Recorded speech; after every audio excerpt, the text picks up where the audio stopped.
अस्सलाम वालेकुम स्टूडेंट्स, मेरा नाम मोहम्मद साद बेग है। आज जो हम लेक्चर कवर करने जा रहे हैं ये हमारा second year biology syntax book board का तीसरा लेक्चर है और जो चैप्टर है हमारा वो है chapter number 1 homeostasis.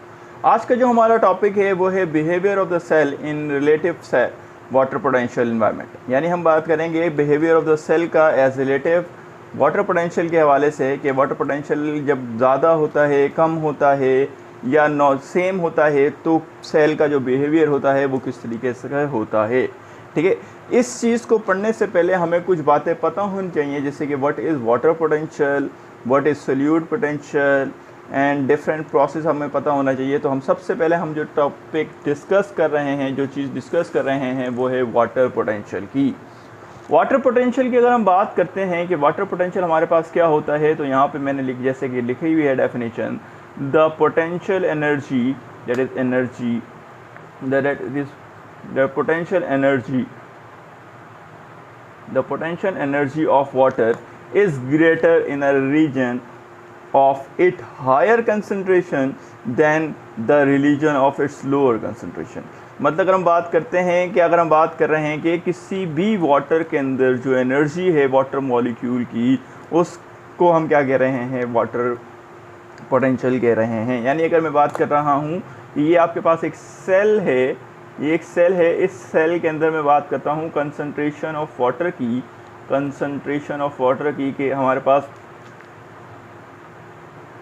Concentration of water की अगर मैं बात करता हूँ, कंसंट्रेशन ऑफ वाटर कितना है और वो जितना भी होगा उस वो जो एनर्जी है उसको हम क्या कहते हैं, वाटर पोटेंशियल कहते हैं। तो मैंने आगे आपके पास लिखा हुआ है in simple word the potential energy of water is said to be a water potential. ठीक है, वाटर पोटेंशियल क्या है, जो पोटेंशियल एनर्जी है वाटर की। ठीक है, उसके बाद अगर हमारे पास एक और लाइन लिखी हुई है, the cell is higher water potential have greater capacity to lose water. यानी जितना ज़्यादा सेल के अंदर पानी होगा, यानी जितनी ज़्यादा कंसंट्रेशन ऑफ वाटर होगी सेल के अंदर, उतनी ज़्यादा कैपेबिलिटी होगी, एबिलिटी होगी कि वो लूज़ कर सके या वाटर अपने अंदर से रिलीज़ कर सकता है। ठीक है, उसके बाद अगर हम बात करते हैं एक और चीज़ यहाँ पर आपके पास लिखी हुई है about water potential, due to the water potential always move. यानी वाटर पोटेंशियल की पोटेंशियल वाटर की वजह से, दिस पोटेंशियल वाटर यानी वाटर पोटेंशियल की वजह से जो वाटर मॉलिक्यूल की जो मूवमेंट होती है वो हमेशा हायर कंसंट्रेशन से लोअर कंसंट्रेशन की तरफ होती है। यानी एक एग्जांपल दे देते हैं कि यहाँ पर आपके पास वाटर बहुत ज़्यादा है, यहाँ की वाटर यानी एक तरफ आपके पास ये ए और ये बी साइड है, ए साइड पे आपके पास वाटर की कंसंट्रेशन बहुत ज़्यादा है, जबकि बी साइड पे वाटर की कंसंट्रेशन आपके पास वाटर मॉलिक्यूल की कंसंट्रेशन जो है वाटर पोटेंशियल जो है वो कम है। तो क्या होगा, यहाँ से जो आपके पास ए है, यहाँ से वाटर मॉलिक्यूल करेंगे move from the higher concentration towards the lower concentration, और ये ही आपके पास क्या है, वाटर पोटेंशियल की फंक्शन या अगर बात करते हैं एबिलिटी है। इसके बाद हमारे पास यहाँ पर मैं आपको एक डायग्राम भी बना के दिखा देते हैं, एग्जाम्पल डायग्राम के थ्रू भी हम आपको समझा देते हैं कि ये आपके पास अगर ये एक सेल है, ये एक सेल है और यहाँ पर अगर मैं बात करता हूँ, यहाँ पर वाटर बहुत ज़्यादा है, यहाँ इस तरफ अगर वाटर बहुत ज़्यादा है, सेल के अंदर वाटर बहुत ज़्यादा है और सेल के बाहर का जो इन्वायरमेंट है वहाँ वाटर बहुत कम है, तो वाटर मॉलिक्यूल मूव कर जाएंगे from the higher concentration to the lower, यानी सेल से बाहर की तरफ मूव कर जाएंगे। और उसी की तरह अगर मैं बात करता हूँ कि सेल के बाहर का एनवायरनमेंट, अगर मैं बात करता हूँ बाहर सेल का एनवायरनमेंट, सेल में आपके पास वाटर मॉलिक्यूल ज़्यादा हैं तो सेल वाटर मॉलिक्यूल बाहर से अंदर की तरफ मूव कर जाएंगे। और अगर दोनों तरफ वाटर एक बराबर हैं, यानी जितने वाटर मॉलिक्यूल यहाँ हैं और जितने वाटर मॉलिक्यूल यहाँ हैं, तो क्या होगा, आपके पास इन्वायरमेंट में कोई चेंज नहीं आएगा। यानी जितने मॉलिक्यूल वाटर के बाहर से अंदर जा रहे होंगे या अंदर से बाहर जा रहे होंगे तो वो एक बराबर ही होंगे, जिससे इन्वायरमेंट में कोई भी चेंज नहीं आएगा। ठीक है, इसके बाद हमारे पास एक और डेफिनेशन है जिसे हम कहते हैं सोल्यूट पोटेंशियल। एक और प्रोसेस है सोल्यूट पोटेंशियल क्या होता है, एक और टर्म है, इसको हम डिफाइन अगर करते हैं तो यहाँ पे लिखा हुआ है the component of water potential that is due to the presence of solute molecule. यानी आपके पास अगर हम बात करते हैं कि वाटर पोटेंशियल जो हमने पीछे बात करी, वाटर पोटेंशियल को हम किस तरीके से मैनेज कर सकते हैं, तो वो हमारे पास बेस करता है presence of the solute molecule पर। ठीक है, अब सोल्यूट क्या होता है हमें पता है। सोल्यूशन जब हम बात करते हैं सोल्यूशन की जब हम बात करते हैं तो सोल्यूशन में दो चीज़ें होती हैं, एक को कहते हैं हम सॉल्वेंट एक को हम कहते हैं सोल्यूट। सॉल्वेंट आपके पास क्या होता है, जो वाटर हो सकता है, और आपके पास सोल्यूट क्या हो सकते हैं, सॉल्ट हो सकते हैं। ठीक है, अब यहाँ पे अगर हम बात करते हैं जो सॉल्ट है उसकी कंसंट्रेशन सोल्यूशन में कितनी है, उसकी बेस पर आप क्या कह सकते हैं, वाटर पोटेंशियल को डिस्कस करते हैं। यहाँ पे आपके पास लिखा हुआ है, एक और बात आपके पास लिखी हुई है, it always has negative value as solute lower the water potential of the system. यानी आपके पास जो सोल्यूट पोटेंशियल की वैल्यू होगी वो हमेशा ज़ीरो में होगी। ठीक है, अगर हम बात करते हैं सोल्यूट पोटेंशियल की जो वैल्यू है वो आपके पास क्या होगी, वो हमेशा ज़ीरो में होगी, और इसका साइन जो होता है वो साए का साइन होता है। ठीक है, और उसको इस तरह से हम लिख के ज़ाहिर करते हैं। ठीक है, अच्छा जी, उसके बाद अगर हम बात कर रहे हैं यहाँ पे आपके पास लिखा हुआ है the distil water have zero solute potential. यानी उसके अगर हम बात करते, अब यहाँ पे अगर हम बात करते हैं कि डिस्टिल वाटर की जो सोल्यूट पोटेंशियल है वो ज़ीरो है। ठीक है, और zero is the maximum solute potential. ठीक है, अगर हम बात करते हैं यहाँ पे, अगर हम बात करें किसी भी सोल्यूशन की सबसे ज़्यादा सोल्यूट पोटेंशियल कब होगी, वो आपके पास क्या होगी, ज़ीरो होगी। ठीक है, सबसे ज़्यादा जो सोल्यूट पोटेंशियल है वो क्या है, ज़ीरो। इसके बाद अगर हम बात करते हैं, अगर हम बात करें किसी भी सोल्यूशन की वैल्यू क्या होगी, वो या तो वन हो सकती है, -1 हो सकती है, -2 हो सकती है, -3 हो सकती है।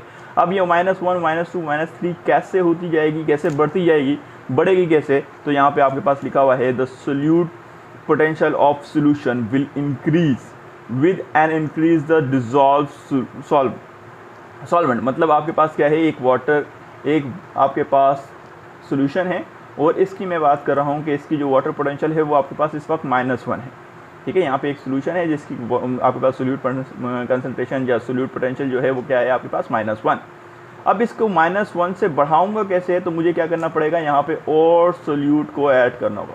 जैसे जैसे मैं सोल्यूट ऐड करता जाऊंगा, वो ये माइनस की जो वैल्यू है वो -1 से बढ़ते बढ़ते -2 जाएगी, -2 से -3 जाएगी, -3 से -4, और इसी तरीके से वैल्यू जितना मैं सोल्यूट ऐड करता जाऊंगा, सोल्यूट पोटेंशियल उतना ज़्यादा बढ़ता जाएगा, यानी माइनस की तरफ जाता जाएगा, इंक्रीज़ होता जाएगा। ठीक है, अच्छा, उसके बाद अगर हम बात करते हैं, यहाँ पे एक और बात हमारे पास लिखे हुए है, the internal water potential of the plant cell is more negative than. Example यहाँ हम कह सकते हैं, समझने के लिए एग्जाम्पल है कि आपके पास जो प्लांट सेल जो हैं, जो रूट, स्पेशली रूट सेल्स जो हैं, वहाँ पर जो वाटर पोटेंशियल होता है, इंटरनल वाटर पोटेंशियल जो होता है प्लांट सेल का रूट्स के अंदर, वो बहुत ज़्यादा होता है, more negative than pure water. यानी जो ज़मीन में मौजूद पानी है उसका, यानी जो ज़मीन में मौजूद वाटर है या सोल्यूशन है उसका वाटर पोटेंशियल क्या है, कम है। ठीक है, सोल्यूट पोटेंशियल कम है वहाँ पर। और अगर हम बात करते हैं वहाँ पे क्या होगा, सोल्यूट पोटेंशियल अगर वहाँ कम होगा तो वाटर पोटेंशियल वहाँ पे क्या होगा, ज़्यादा होगा, जिसकी वजह से क्या हो रहा है, this cause water to move from the soil to, यानी क्या होता है कि वाटर क्या मूव कर जाता है सॉइल से किस तरफ, प्लांट रूट की तरफ, बाय ऑस्मोसिस। ठीक है, ऑस्मोसिस क्या होती है, हमें पता है कि movement of water molecule from the higher concentration towards the lower concentration gradient by semi permeable membrane, that is known as osmosis. ठीक है, मूवमेंट ऑफ वाटर मॉलिक्यूल, यहाँ पे हम ऑस्मोसिस में फिर से मैं बात कर रहा हूँ कि ऑस्मोसिस में क्या होती है, मूवमेंट ऑफ वाटर मॉलिक्यूल होती है। इसके बाद यहाँ पे हमने एक एग्जाम्पल डायग्राम भी देख लेते हैं, जो हमने बात पीछे करी एग्जाम्पल की, कि एग्जाम्पल के तौर पे ये आपके पास एक रूट है, प्लांट, ये एक प्लांट है, उसकी ये प्लांट की रूट है, और ये सॉइल मॉलिक्यूल है। अब सॉइल मॉलिक्यूल के अंदर आपके पास वाटर क्या है, ज़्यादा है, और अगर हम बात करते हैं प्लांट रूट के अंदर, ये एक जाइलम है, जाइलम का हमें पता है कि वाटर को कंटेन करती है, और यहाँ पे आपके पास वाटर मॉलिक्यूल क्या है, कम है। तो क्या होगा, by the osmosis water molecule यहाँ से क्या करेंगे, यहाँ से वाटर मॉलिक्यूल मूव कर जाएंगे from the soil to the xylem, तो इस by the semi permeable membrane, that is known as osmosis. और यही आपके पास वजह है क्या, कि सॉइल में से क्या हो रहा है कि वाटर मूव कर रहा है कहाँ पर, जाइलम के अंदर, due to the high increase number of solute potential. ठीक है, यहाँ पे अगर मैं बात करता हूँ, अगर मैं यहाँ पे बात करूँ कि सॉइल के अंदर जो सोल्यूट पोटेंशियल है वो कितना होगा, वो मैं एग्जांपल के तौर पे एग्जांपल दे रहा हूँ कि वो -8 है, और अगर मैं बात करता हूँ यहाँ पर कितना है, तो वो आपके पास क्या होगा, वो -1 होगा, जिसकी वजह से आपके पास क्या होगा, वाटर मॉलिक्यूल मूव करेंगे सॉइल से जाइलम की तरफ। ठीक है, प्लांट रूट की तरफ। अच्छा जी, इसके बाद अगर हम बात करते हैं, हम स्टार्टिंग पहले लेक्चर से दूसरे लेक्चर में भी, पहले लेक्चर में भी इस चीज़ की बात हुई थी, दूसरे लेक्चर में भी इस चीज़ की बात हुई थी, किस चीज़ की बात हुई थी, वो हुई थी इन्वायरमेंट की। कि इन्वायरमेंट को मेंटेन रखना है, बॉडी के अंदर इन्वायरमेंट को मेंटेन रखना है। लेकिन हम बात करें तो बॉडी के अंदर इन्वायरमेंट कितनी तरह के हो सकते हैं, या अगर हम बात करते हैं बॉडी इंटरनल इन्वायरमेंट कितनी तरह के हो सकते हैं, तो हम उसकी बात करते हैं, उससे हम कहते हैं टाइप ऑफ इन्वायरमेंट, या हम कह सकते हैं टाइप ऑफ सोल्यूशन। बॉडी के अंदर मोस्टली जो आपके पास इन्वायरमेंट होता है वो बेस करता है सोल्यूशन के ऊपर, ठीक है। तो there are three type of environment, ये आप सोल्यूशन भी कह सकते हैं, on the base of water potential.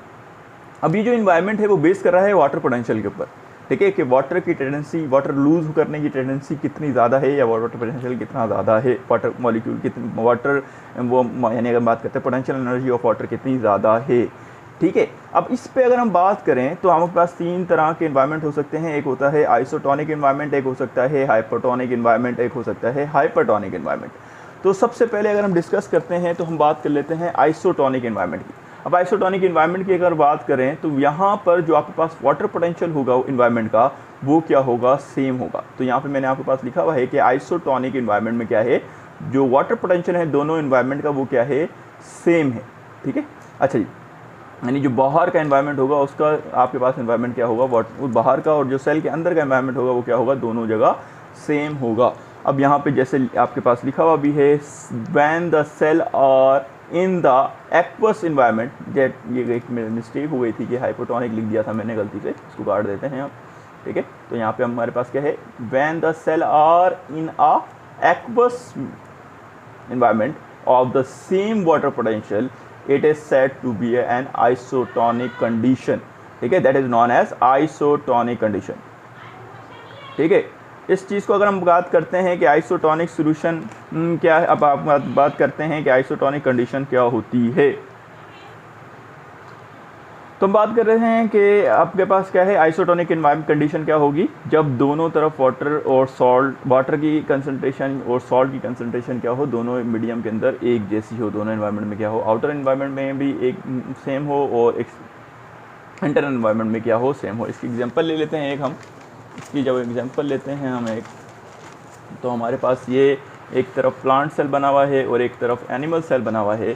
ये आपके पास एनिमल सेल है और ये आपके पास प्लांट सेल है। इसमें होगा क्या कि जितना वाटर आपके पास मूव कर रहा होगा इनसाइड, उतना ही वाटर क्या होगा, मूव कर रहा होगा आउटसाइड। इधर भी क्या होगा, जितना वाटर इनसाइड मूव कर रहा होगा उतना सा वाटर ही आउटसाइड मूव कर रहा होगा। और इस तरह की जब सिचुएशन होती है तो यहाँ पर जो नेट मूवमेंट ऑफ मॉलिक्यूल होती है वो क्या होती है, ज़ीरो होती है, या no net movement of water molecule हम कह सकते हैं, ठीक है।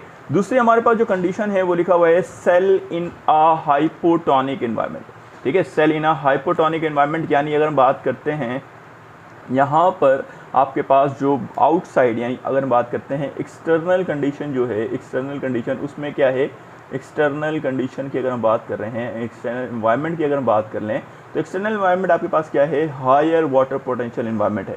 यानी जो आपके पास सोल्यूशन है, जो आप जहाँ पर आप सेल प्लेस कर रहे हैं, यानी एग्जांपल के तौर पे ये आपके पास एक सोल्यूशन है और इसका जो इस सोल्यूशन का जो इन्वायरमेंट है as related to the cell, वो क्या है, हाइपोटोनिक है। Hypotonic means, hypo mean less, tonic mean solute.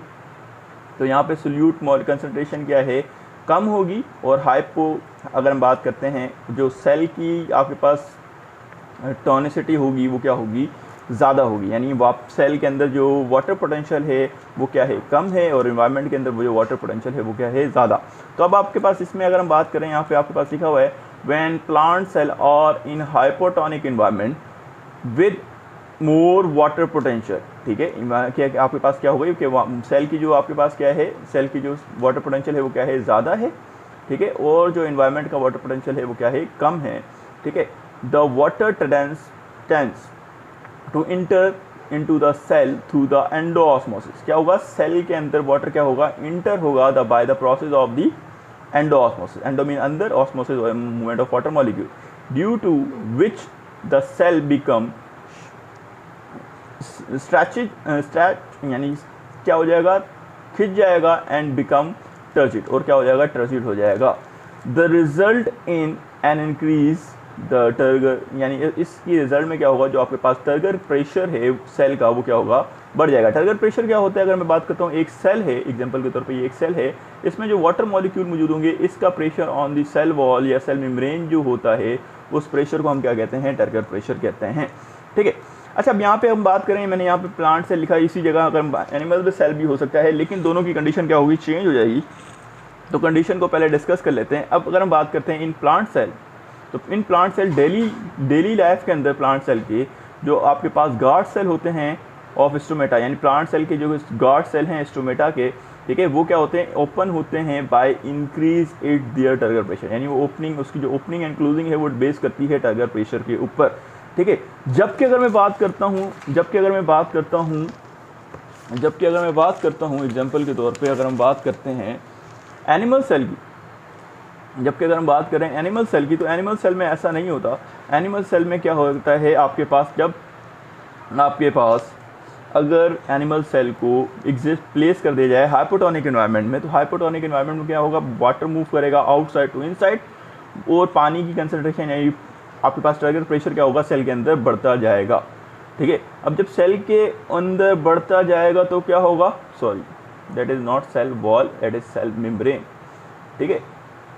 आपके पास क्या होगा, टर्गर प्रेशर सेल के अंदर बढ़ता जाएगा, टर्गर प्रेशर बढ़ेगा, और जिसकी वजह से आपके पास सेल क्या हो जाएगा, एनिमल सेल बस्ट हो जाएगा, ठीक है। प्लांट सेल बस्ट नहीं होता, वो क्या हो जाता है, वो टर्जिट हो जाता है। यानी एग्जांपल के तौर पे ये आपके पास सेल वॉल है, ठीक है, ये सेल मेम्ब्रेन है, ठीक है, और अब वाटर मूव कर रहा है इनसाइड, और इसके अंदर आपके पास वाटर पोटेंशियल क्या हो रहा है, वाटर पोटेंशियल यानी वाटर की कंसनट्रेशन क्या हो रही है, बढ़ रही है। वाटर बढ़ रहा है, वाटर मॉलिक्यूल बढ़ रहा है। अब यही वाटर आपके पास क्या करेगा, प्रेशर जनरेट करेगा किसके ऊपर, सेल मेम्ब्रेन के ऊपर, और वो प्रेशर जनरेट करेगा किसके ऊपर, सेल वॉल के ऊपर, और सेल क्या हो जाएगा, सेल की कंडीशन क्या हो जाएगी, टर्सिट हो जाएगी, यानी सेल सूज जाएगा, स्वेल अप हो जाएगा। लेकिन अगर मैं बात कर रहा हूँ एनिमल सेल की, तो ये एक एनिमल सेल है। एनिमल सेल में अगर हम बात करते हैं, वाटर इंटर कर रहा है, और उसकी वजह से वाटर के मॉलिक्यूल जो हैं वो प्रेशर लगा रहे हैं किसके ऊपर, टूवर्ड्स द सेल मेम्ब्रेन। लेकिन यहाँ पर क्या होगा, सेल मेम्ब्रेन के बाहर कोई और मेम्ब्रेन नहीं है, जिसकी वजह से ये ज़्यादा प्रेशर एग्जिस्ट नहीं कर पाएगा, यानी बर्दाश्त नहीं कर पाएगा, और सेल क्या हो जाएगा, बस्ट हो जाएगा, ठीक है। एनिमल सेल क्या हो जाएगा, बस्ट हो जाएगा, ठीक है। यहाँ पर आपके पास एक रीज़न भी आ सकता है, why animal cell burst under the hypotonic environment but animal cell do not. तो इसका आंसर है under the higher turgor pressure the plant cell do not burst due to the presence of the cell wall, यानी जो present है cell wall, उसकी वजह से आपके पास प्लांट सेल जो होता है बस्ट नहीं होता। But if animal cells are placed continuously in a hypertonic solution, it absorb more water, become turgid, and then finally they burst due to the absence of the cell wall. अब यहाँ पर सवाल बहुत सारे हो सकते हैं कि सेल एनिमल्स प्लांट सेल में क्यों नहीं बस्ट हुई, एनिमल सेल बस्ट हो गया। बेटा यहाँ पे प्लांट सेल इसलिए बस्ट नहीं हुई क्योंकि वो एक नॉन लिविंग सेल है, जबकि अगर हम बात करते हैं सेल मेम्ब्रेन एक लिविंग सेल है, ज़्यादा प्रेशर होगा तो वो बस्ट हो जाएगी, ठीक है। और यहाँ पे अगर हम बात करते हैं कुछ केमिकल डिपोजिशन की वजह से भी आपके पास जो प्लांट सेल वॉल होती है वो थोड़ी सी रिजिड होती है, यानी हार्ड होती है, उसको वो बस्ट नहीं हो पाती, इसलिए। इसके बाद हमारे पास जो तीसरी कंडीशन है वो हमारे पास है सेल इन हाइपरटोनिक एनवायरनमेंट। यानी अगर हम बात करते हैं सेल को प्लेस कर दिया जाए हाइपरटोनिक एनवायरनमेंट में, यानी जो सेल का एनवायरनमेंट है वो क्या है, सेल के अंदर जो वाटर पोटेंशियल है वो क्या है, ज़्यादा है, और अगर बात करें एनवायरनमेंट के अंदर जो वाटर पोटेंशियल है वो क्या है, कम। यानी अगर हम बात कर रहे हैं लो वाटर पोटेंशियल एनवायरनमेंट, यानी अगर हम बात करें सेल के अंदर, यानी वापस से मैं ले लेता हूँ, ये सोल्यूशन है, सोल्यूशन के अंदर अब जो वाटर पोटेंशियल है यहाँ पर क्या है, कम, और जो सेल का वाटर पोटेंशियल है वो क्या है, ज़्यादा। यानी सेल जो है वो ज़्यादा क्या कर सकता है, वाटर लूज़ कर सकता है, जबकि यहाँ पर सेल अपने आपके पास जो सोल्यूशन है वहाँ पे वो वाटर की मॉलिक्यूल क्या हैं, कम हैं। तो यहाँ पे आपके पास डेफिनेशन लिखी हुई है, when cell are in hypertonic environment with more negative water potential then cell sap, यानी सेल सेप से बहुत ज़्यादा है वाटर पोटेंशियल क्या है एनवायरनमेंट का, जिसकी वजह से क्या होगा, आपके पास मूवमेंट होगी जो वाटर मॉलिक्यूल की वो इनसाइड टू आउटसाइड होगी। यानी सेल आपके पास यहाँ पे लिखा हुआ भी है, the water trends to leave the cell by exosmosis. पहले क्या हो रहा था, एंडोऑस्मोसिस के थ्रू वाटर अंदर जा रहा था, लेकिन इस कंडीशन में क्या हो रहा है, एक्सोऑस्मोसिस से, यानी एक्सो मीन्स होता है outside, osmosis water movement of water molecule, inside to movement हो रही है आउटसाइड किसकी, वाटर मॉलिक्यूल की, जिसकी वजह से क्या होता है, सेल लूज कर देता है टर्जिडिटी एंड क्या हो, यानी लूज कर देता है टर्जिडिटी, और जिसकी वजह से सेल क्या हो जाता है, फ्लैक्सिड हो जाता है, या फिर हम कह सकते हैं कि श्रिंक हो जाता है, ठीक है। और इसी कंडीशन के हमने हमारे पास यहाँ पर जब श्रिंक कंडीशन होती है, इसको हमारे पास एक कंडीशन है, जब श्रिंक हो जाता है सेल, उसको एक पर्टिकुलर टर्म देते हैं, उससे हम कहते हैं प्लाज्मोलाइसिस। उससे हम क्या कहते हैं? प्लाज्मोलाइसिस। अब प्लाज्मोलाइसिस क्या है? प्लाज्मोलाइसिस क्या है? The protoplasm shrink and get separate from the cell wall, यानी क्या होगा? प्रोटोप्लाज्म श्रिंक हो जाएगा और अलग हो जाएगा सेल वॉल से, और इस कंडीशन को हम क्या कहते हैं? प्लाज्मोलाइसिस कहते हैं।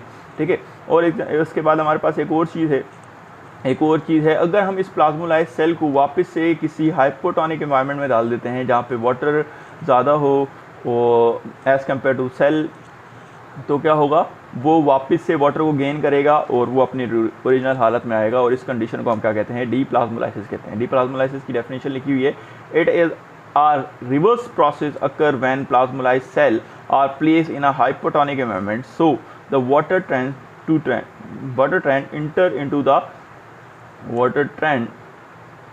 enter into the cell by the endosmosis. वापस से क्या होगा? एंडोऑस्मोसिस होगी, और इसकी वजह से सेल वापस से स्ट्रेच हो जाएगा और वापस से अपनी ओरिजिनल हालत में आ जाएगा। जैसे कि अगर मैं बात करता हूँ, ये आपके पास एक एनिमल सेल है, इसमें वाटर बाहर जब निकल जाएगा तो क्या हो जाएगा? ये श्रिंक हो जाएगा, सूख जाएगा। जबकि अगर मैं एनिमल सेल की बात करता हूँ, यहाँ पे भी क्या होगा? जब वाटर मॉलिक्यूल बाहर आएगा तो इसका जो साइटोप्लाज्म है वो क्या हो जाएगा? जब प्रोटोप्लाज्म है वो क्या हो जाएगा? श्रिंक हो जाएगा, सूख जाएगा। लेकिन अगर मैं इसी को वापस से हाइपोटोनिक में डालता हूँ तो ये वापस से अपने ओरिजिनल कंडीशन में आ जाएगा, ये वापस से अपनी ओरिजिनल कंडीशन में आ जाएंगे अगर मैं इनको दोबारा से हाइपोटोनिक एनवायरनमेंट प्रोवाइड कर दूँ।